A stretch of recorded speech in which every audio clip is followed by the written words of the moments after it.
Prosecutors have dropped charges against Adnan Syed over the 1999 killing of Hae Min Lee, a case that was chronicled in the first season of the hit podcast serial.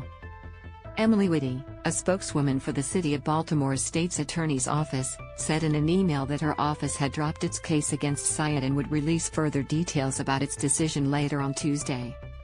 Lauren Irider, a co-director of the Center on Wrongful Convictions at Northwestern Pritzker School of Law, who accompanied Syed when he walked out of prison last month, earlier tweeted about the case.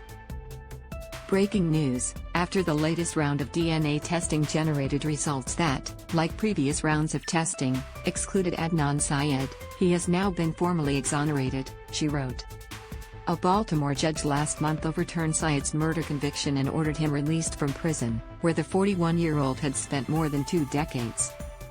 Circuit Judge Melissa Finn also gave prosecutors 30 days in which to decide whether to retry Syed or drop the charges. Finn ruled that the state had violated its legal obligation to share evidence that could have bolstered Syed's defense. After his release, Syed was placed on home detention with GPS location monitoring.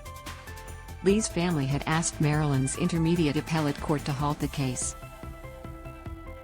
Attorney Steve Kelly said Lee's family is not challenging Syed's release, but instead wanted the judge to hold another hearing that the family can attend in person and address the court. Lee's brother Young Lee appeared via video conference on short notice during the previous hearing.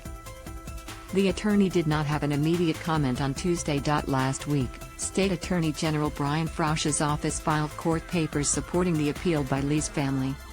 Syed has maintained his innocence for decades and captured the attention of millions in 2014 when the debut season of Serial focused on the case and raised doubts about some of the evidence, including cell phone tower data. Prosecutors had previously said that a reinvestigation of the case revealed evidence regarding the possible involvement of 2 alternate suspects. The 2 suspects may have been involved individually or together, the state's attorney's office said. One of the suspects had threatened Lee, saying he would make her disappear. He would kill her, according to a court filing. The suspects were known persons at the time of the original investigation and were not properly ruled out nor disclosed to the defense, prosecutors said. Prosecutors also said new information revealed that one of the suspects was convicted of attacking a woman in her vehicle, and that one of the suspects was convicted of engaging in serial rape and sexual assault. Prosecutors also noted unreliable cell phone data used during Syed's court case to corroborate his whereabouts on the day of the crime. The notice on the records specifically advised that the billing locations for incoming calls would not be considered reliable information for location. Syed served more than 20 years in prison for the strangling of Lee, who was 18 at the time.